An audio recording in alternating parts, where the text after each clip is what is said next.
Imagine poder investir em centenas, ou até milhares, de empresas ao mesmo tempo, sem precisar escolher uma por uma. Parece coisa de investidor experiente, com muito dinheiro e muito tempo para estudar, pois é justamente aí que muita gente se surpreende. Hoje, essa possibilidade está ao alcance de praticamente qualquer pessoa, e é por isso que os ETFs chamaram tanta atenção no mundo inteiro. Neste vídeo, você vai entender o que é um ETF, como ele funciona, por que tanta gente usa esse tipo de investimento, quais são as vantagens, quais são os riscos e como ele se compara a comprar ações individuais. A ideia aqui é simples: sair do zero com clareza, sem hype, sem promessa fácil e com responsabilidade. Importante: este conteúdo é exclusivamente educacional e não constitui recomendação de investimento. Vamos começar pelo básico. ETF significa Fundo de Investimento Negociado em Bolsa. Mas, para quem está começando, essa definição técnica ainda pode parecer distante. Então vamos simplificar. Imagine um supermercado. Você pode entrar e comprar só uma fruta, ou pode sair de lá com uma cesta cheia de frutas diferentes. Uma ação individual seria como escolher uma única fruta. Um ETF seria como levar a cesta inteira. Em vez de apostar tudo em uma só empresa, você compra uma espécie de pacote que reúne vários ativos ao mesmo tempo.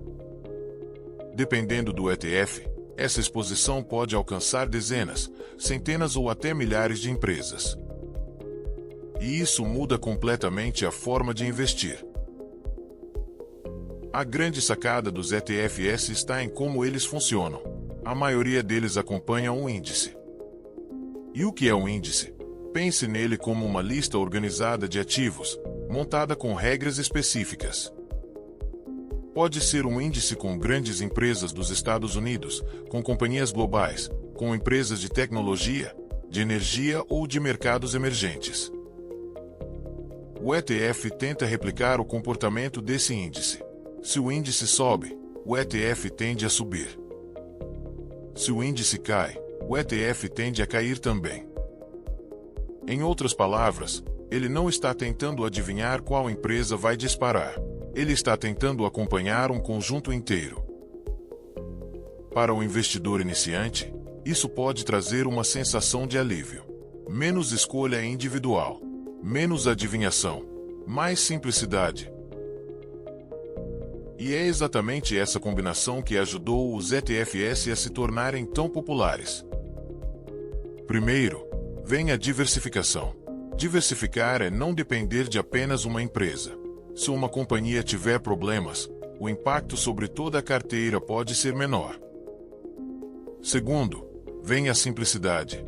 Em vez de analisar dezenas de balanços, comparar um monte de relatórios e tentar descobrir quem vai vencer. Você pode ter exposição a um mercado inteiro através de um único ativo. Terceiro, vem o custo. Muitos ETFs têm taxas relativamente baixas quando comparados a fundos tradicionais. E, por fim, existe o acesso global. Hoje, é possível buscar exposição a diferentes países e setores com poucos instrumentos.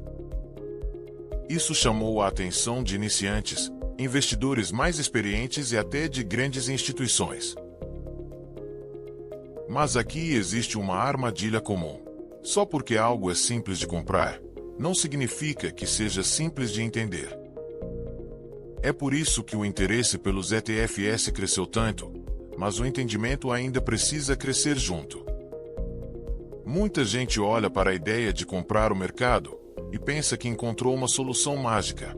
Só que ETF não é mágica. É ferramenta, e ferramenta boa também exige uso consciente. A popularidade veio porque ele resolve problemas reais: dificuldade de escolher ações, medo de concentrar demais a carteira e vontade de acessar mais mercados sem complicação.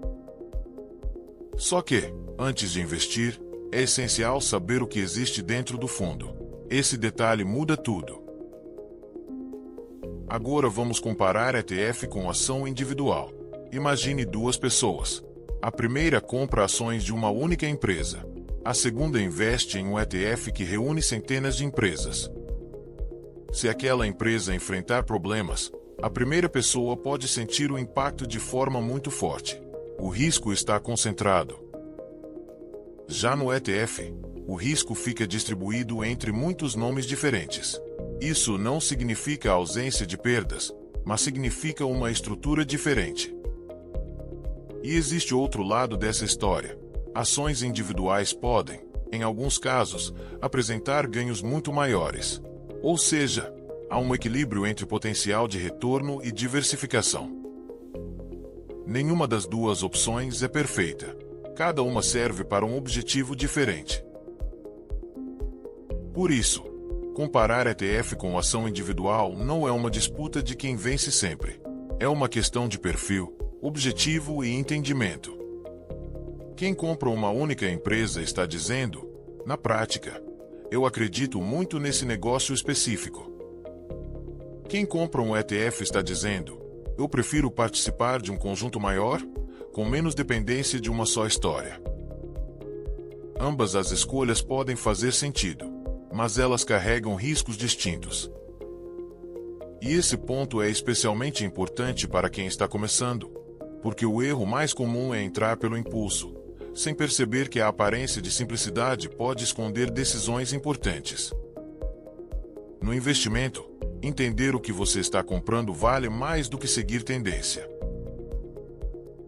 Agora vamos para a parte que muita gente prefere evitar, mas que ninguém deve ignorar. ETFs reduzem alguns riscos, mas não eliminam riscos. Se o mercado cair, muitos ETFs também vão cair. Diversificação não significa proteção total. Outro ponto importante é a composição do fundo. Alguns ETFs são muito concentrados em determinados setores ou regiões. Então, apesar de parecer amplo, ele pode estar mais exposto a uma área específica do que você imagina. Também existe o risco de o investidor achar que todo ETF é automaticamente seguro. Não é bem assim. A qualidade e a composição variam bastante. Por isso, estudar antes de investir continua sendo essencial. Outro cuidado importante é não confundir popularidade com garantia. Um ETF pode ser muito usado, muito falado e ainda assim não combinar com o seu objetivo. Talvez ele tenha exposição a empresas que você não queria, ou concentre demais um setor que já está dominante na sua carteira. Talvez ele seja excelente para um tipo de estratégia e ruim para outra. É por isso que, antes de escolher, vale olhar para a composição, para a exposição ao mercado e para o que aquele fundo realmente representa. Conhecimento simples, aqui, faz muita diferença, e faz uma diferença enorme no longo prazo. No fim das contas, os ETFs conquistaram milhões de investidores porque entregam algo que muita gente procura: simplicidade, diversificação e acesso a mercados amplos. Eles ajudam a democratizar o investimento, tornam o processo menos intimidador e podem ser muito úteis na construção de uma carteira. Mas a mensagem principal é clara: investir não é só escolher um produto bonito ou popular. É entender o que existe por trás dele. É saber quais riscos você está assumindo. É alinhar o investimento aos seus objetivos e ao seu horizonte. Então, se você está começando, leve esta ideia com você. ETF é uma ferramenta poderosa, mas continua sendo uma ferramenta. Não é atalho para a riqueza. Não é promessa de segurança total. É uma forma prática de acessar vários ativos de uma vez, com vantagens e limitações que precisam ser conhecidas. E quando você entende isso, deixa de investir no escuro. Este vídeo é apenas educacional, não é recomendação de investimento. Se este conteúdo te ajudou, inscreva-se no canal. Nos próximos vídeos, vamos analisar ETFs, comparar opções e aprender os principais indicadores que todo iniciante deve observar antes de investir.